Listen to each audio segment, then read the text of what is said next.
Program unggulan Gubernur Anies Baswedan yang dulu digembar-gemborkan saat kampanye, kini mulai dikulitin satu-satu. Sejak awal saya sih nggak terlalu percaya program-program itu bisa berjalan. Isinya mirip bungkus ciki, tampilannya doang yang gede, isinya kebanyakan angin. Program rumah DP 0% misalnya. Dari target 232.000 unit rumah yang akan dibangun Anies pada tahun 2017 sampai 2022, mau tahu nggak? Yang baru terrealisasi cuma 1.000 unit.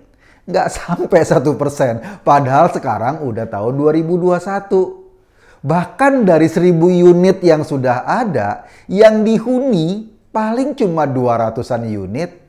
Coba lihat deh, apartemen Pondok Kelapa. Kini mirip rumah hantu, kosong melompong. Kegagalan program ini ditambah lagi dengan kasus korupsi. KPK sudah menjadikan Direktur Saranajaya sebagai tersangka. Duit 270 miliar untuk pengadaan tanah, nggak jelas juntrungannya. Pemiliknya belum sepakat, tapi duitnya udah dibayarkan oleh Saranajaya ke calo. Saranajaya sendiri sebagai BUMD milik Pemda DKI memang bertugas menyediakan tanah untuk proyek rumah DP 0%. Dan sekarang yang baru kebongkar memang cuma kasus pembelian tanah di Pondok Rangon, Cipayung, Jakarta Timur. Padahal kabarnya ada 9 bidang tanah yang diperuntukkan buat program bungkus ciki ini. Lain lagi sama program penanganan banjir. Sebetulnya rencana penanganan banjir itu udah ada dari dulu, dari zaman Belanda. Sudah ada rencana besarnya. Pemerintah pusat membangun bendungan di bagian hulu untuk menahan air masuk Jakarta. Sementara Pemda DKI diminta mengurus aliran sungainya. Sekarang 2 bendungan di Bogor sedang dalam proses penyelesaian akhir. Lokasinya di Sukamahi dan di Ciawi. Terus gimana pengurusan sungai yang memang menjadi tanggung jawab Pemda DKI? Inilah masalahnya. Waktu zaman Ahok, sungai-sungai di Jakarta sudah ditangani dengan cara menormalisasi. Caranya gimana? Ya pinggiran kalinya dibeton, dibuatkan jalur inspeksi di kiri kanannya. Untuk membuat jalur inspeksi kan ada penduduk yang di pinggir kali itu ya dipindahin. Dari 33 km aliran sungai di Jakarta, Ahok sudah menyelesaikan 16 km. Nah, sekali lagi, waktu itu masyarakat yang tinggal di pinggiran kali direlokasi ke rumah susun oleh Ahok. Rumah susun sewa. Harga sewanya ada yang cuma 180.000 sebulan. Lengkap dengan furniture yang memang sudah disiapkan. Ahok berganti, Anies datang. Tiba-tiba Anies menolak normalisasi. Ia mau melakukan naturalisasi. Idenya dengan tidak membeton pinggiran kali, tapi maunya tetap dibiarkan natural. Masalahnya, rencana Anies ini membutuhkan pinggiran kali yang melandai. Kalau melandai maka butuh lahan yang di kiri kanan kali itu luas banget atau panjang banget. Sedangkan kali-kali di Jakarta pinggirannya udah padat penduduk. Jika Anies mau melakukan naturalisasi, ia harus membebaskan tanah jauh lebih luas lagi. Warga yang dipindahkan lebih banyak. Tetapi gimana cara mindahinnya? Wong kalau mau menghuni rumah DP 0%, mereka kudu bergaji 7 juta.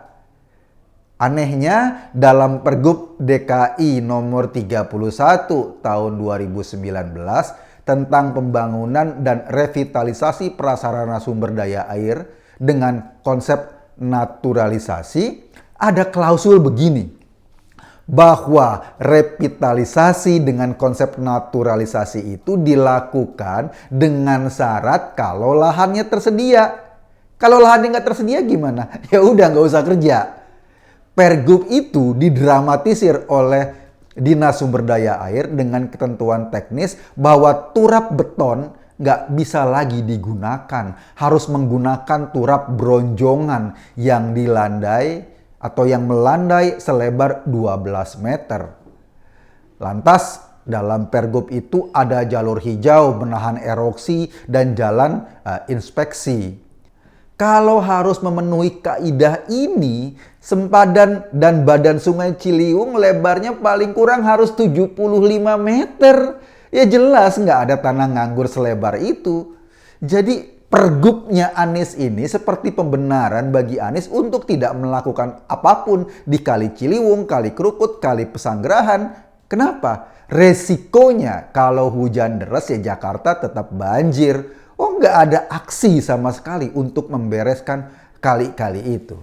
Lucunya jualin Yusuf sebagai Kadin SDA Pemda DKI yang sudah pasang badan buat program yang aneh itu sekarang dicopot pas ketika Jakarta banjir. Memang dasarnya nggak mau dikerjakan menyelesaikan banjir, tapi yang jadi korban adalah kepala dinasnya. Menteri PUPR Basuki Hadimulyo saja sampai sekarang puyeng ngadapi rencana Anies yang nggak jelas tentang naturalisasi ini. Ia mengaku nggak ngerti konsep naturalisasi yang dimaui Anies. Basuki sudah berkali-kali minta penjelasan soal teknis, tapi hasilnya bodong, cuma selembar atau cuma sesumbar di atas kertas doang.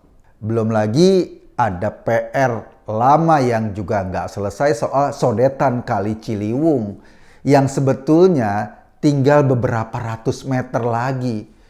Kenapa perlu disodet? Agar beban air di Kali Ciliwung itu bisa dibagi ke banjir Kanal Timur. Jadi nggak numpuk di Ciliwung yang bikin daerah Jatinegara, Kampung Melayu itu kebanjiran terus. Pembangunan sodetan itu memang tugas pemerintah pusat, tapi soal pembebasan lahannya ya tugas Pemda DKI. Nah, sampai sekarang pembebasan lahannya nggak kelar-kelar juga. Alasannya apa? Pemda DKI nggak punya budget. Budgetnya sekitar 160 miliar. Sial nggak? Pemda DKI nggak punya budget untuk pembebasan lahan sodetan Kali Ciliwung sebanyak 160 miliar, tetapi dia punya budget dibuang-buang untuk DP Formula E sebesar 560 miliar. Mikir nggak sih? Masa buang-buang duit untuk kegiatan yang nggak ada manfaatnya bisa dilakukan, tapi membebaskan lahan untuk sodetan Kali Ciliwung ngakunya nggak punya duit. Kalau cuma 160 miliar sebetulnya bisa. Dividen yang didapat Pemda DKI dari saham perusahaan bir selama 2 tahun aja udah lebih dari cukup. Tahun lalu dapatnya, 2019 dapatnya 80 miliar. Tahun 2020 dapatnya 100 miliar. Kan udah cukup. Mungkin Pemda DKI mulai sadar program bungkus cikinya ini nggak bisa jalan. Kebanyakan angin. Akhirnya Wakil Gubernur DKI Arija Patria kemarin menyatakan normalisasi akan dilakukan di Jakarta tahun ini. Nah kan balik lagi kan normalisasi lagi. Karena memang langkah naturalisasi yang digembar-gemborkan Anies itu menghayal. Nggak mungkin bisa dilakukan. Jadi untuk normalisasi yang balik lagi itu, Gubernur Anies mestinya harus merevisi lagi Pergub naturalisasi yang penuh khayalan itu. Selain 2 proyek yang sudah amburadul, sebetulnya kita masih ingat dong ada juga proyek OKOC yang dari dulu jadi program andalan kampanyenya Anies Sandi. Entah bagaimana nasibnya sekarang kita nggak tahu. Mungkin Anies bisa ngeles, itu kan programnya Sandi bukan program saya. Nah, akhirnya kalau dipikir-pikir program mana sih yang jalan di Jakarta selain ngecat genteng? Nah, itulah resikonya kalau memilih gubernur yang cuma kebanyakan omong. Programnya sekali lagi mirip bungkus ciki, kelihatannya gede, isinya angin doang. Cobalah ke depan kita punya standar untuk memilih pemimpin. Jangan kayak gini lagi. Cukuplah Jakarta yang menjadi korban 5 tahun ini. Saya sih cuma mengajak Anda berpikir. Kesimpulannya ya terserah Anda. Terima kasih.